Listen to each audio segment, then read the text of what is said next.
Hello friends, welcome to our channel royal classes. Friends, आप सभी का अपने ही चैनल रॉयल क्लासेस में स्वागत है। Class 10th chapter 1 real number part 4 लेकर के आया हूं मैं आज आप लोगों के लिए। उम्मीद करता हूं इससे पहले के वीडियोस आप देख लिए होंगे, इससे पहले के पार्ट्स आप देख चुके होंगे।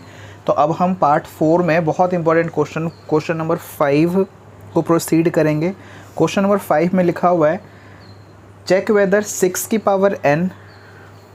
Power n and with 0 for any natural number. हमें चेक करना है कि 6 की पावर n जो है ना, अगर n क्या हो, n इज़ नेचुरल नंबर। अगर n नेचुरल नंबर हो तो क्या ये कभी 0 पे एंड होगा?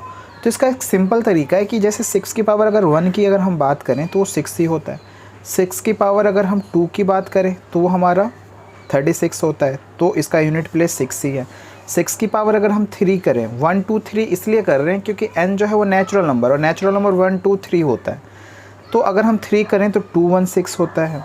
अगर 6 की पावर 4 करें तो 216 को 6 से मल्टीप्लाई कर लो, 1296। हमेशा यूनिट प्लेस जो है वो 6 ही आएगा, हमेशा 6 ही आएगा। मतलब 6 की power n never ends with 0। ये हमेशा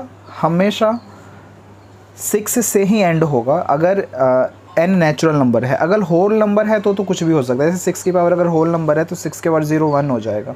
लेकिन अगर नेचुरल नंबर है तो 6 की power n always ends with 6, हमेशा 6 से ही एंड होगा।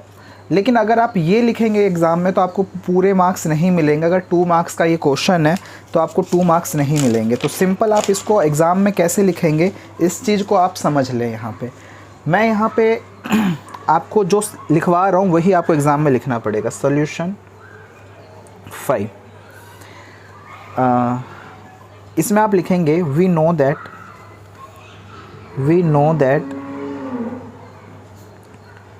any number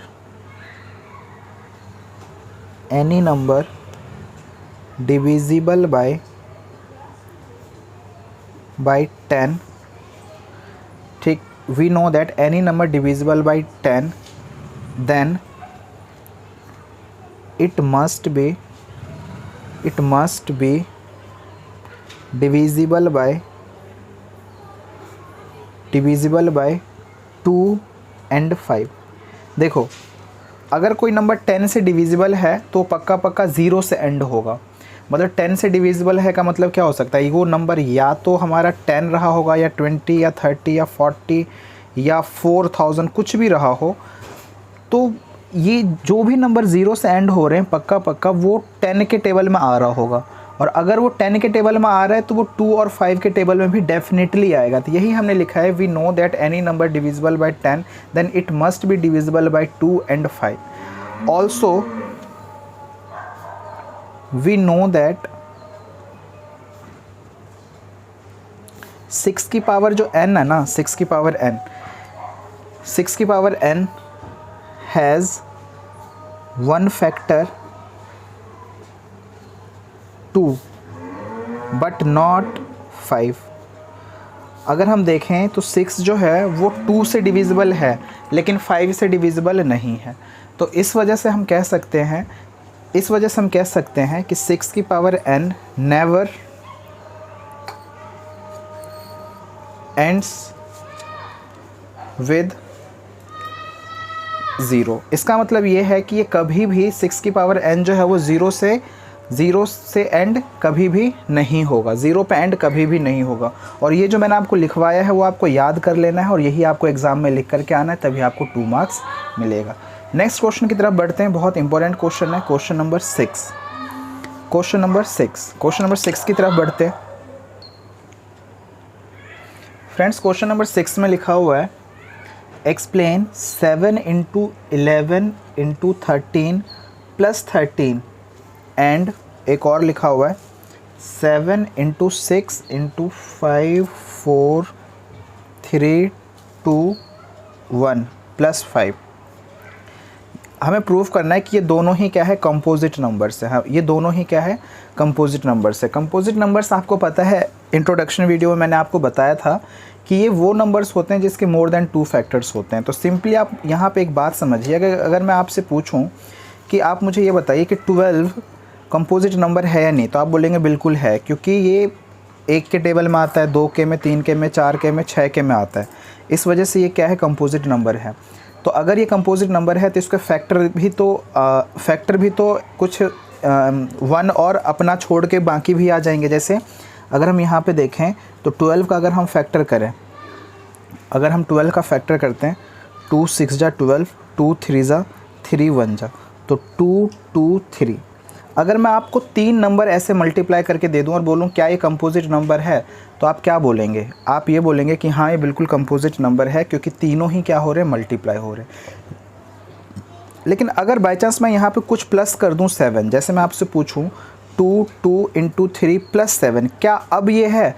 तो अब आप बोलेंगे नहीं, बिल्कुल नहीं है। अगर सिर्फ मल्टीप्लाई है तो कंपोजिट तो होगा ही होगा, ठीक है। लेकिन प्लस 7 है तो अब इसको सॉल्व करके तो कुछ भी आ सकता है। जैसे 2 2 जा 4 3 जा 12, 12 हो और 7, ये कितने आ गए, 19। तो अब 19 तो कंपोजिट नंबर है ही नहीं, ये तो प्राइम नंबर है। तो हम ये बोलेंगे कि कभी भी दो अगर नंबर सिर्फ मल्टीप्लाई फॉर्म में है, जैसे 2 3 4 5 6, इसको मल्टीप्लाई करके जो भी आएगा वो पक्का 2 3 5 इन सब के टेबल में आएगा ही आएगा। तो इसका मतलब ये जो है वो कभी भी प्राइम तो हो ही नहीं सकता, ये कंपोजिट ही होगा। लेकिन प्लस अगर कुछ भी है तो हमें उसको सॉल्व करना है, फिर हमें देखना है कि वो किसके टेबल में आ रहा है। तो यहाँ पे प्लस लिखा हुआ है तो पहले इसको हम सॉल्व करेंगे।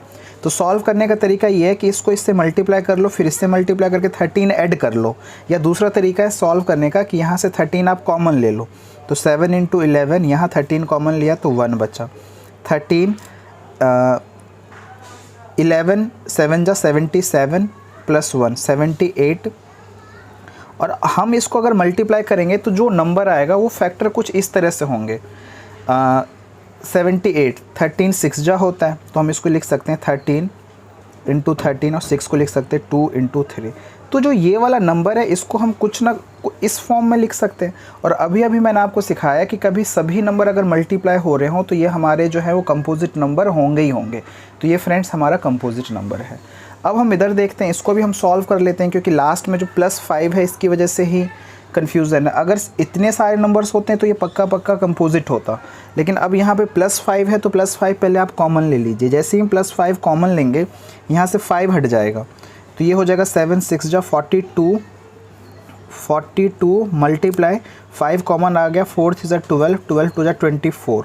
अगर हम 42 और 24 को अगर हम मल्टीप्लाई कर लें तो एक बार आप चेक करके देख लीजिए क्या आ रहा है। आई थिंक ये आ जाएगा 1008 आ जाएगा, और यहाँ पे हमारा 1।